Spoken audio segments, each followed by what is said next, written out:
I'm always delighted to be with Saul News. This has been such a leader in the conservative movement and the Republican Party.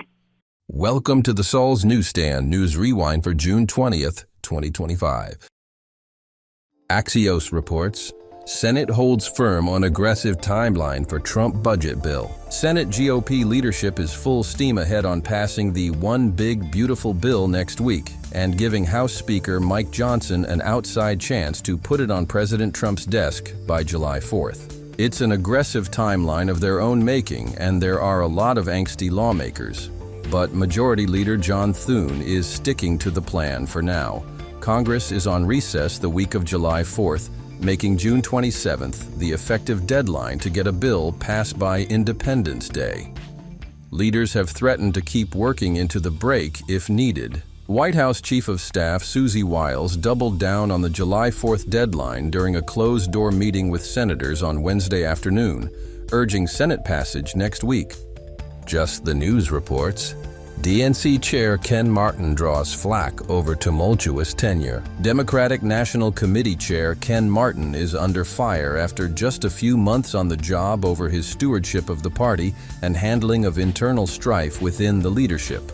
One member of the DNC said that Martin was weak and whiny, while another called him disappointing and said he'd been invisible.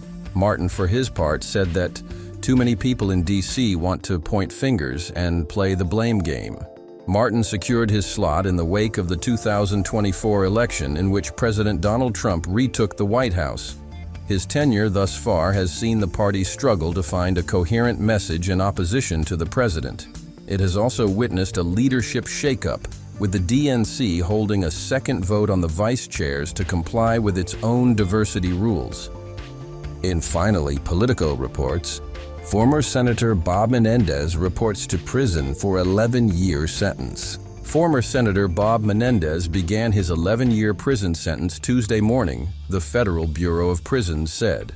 The New Jersey Democrat, 71, was at the height of his power in 2023 as chair of the Senate Foreign Relations Committee when federal prosecutors in New York revealed allegations based on a years-long investigation that he'd sold his office for piles of cash and bars of gold. Following a 2-month trial last summer, a jury found Menendez guilty on 16 counts, including bribery, acting as a foreign agent for Egypt, obstruction of justice, extortion, and conspiring to commit those crimes along with a pair of business people.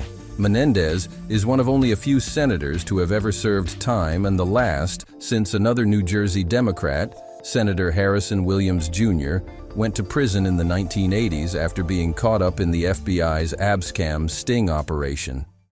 And that concludes your Saul's Newsstand News Rewind for June 20th, 2025. For more political news faster, visit saulsnews.com.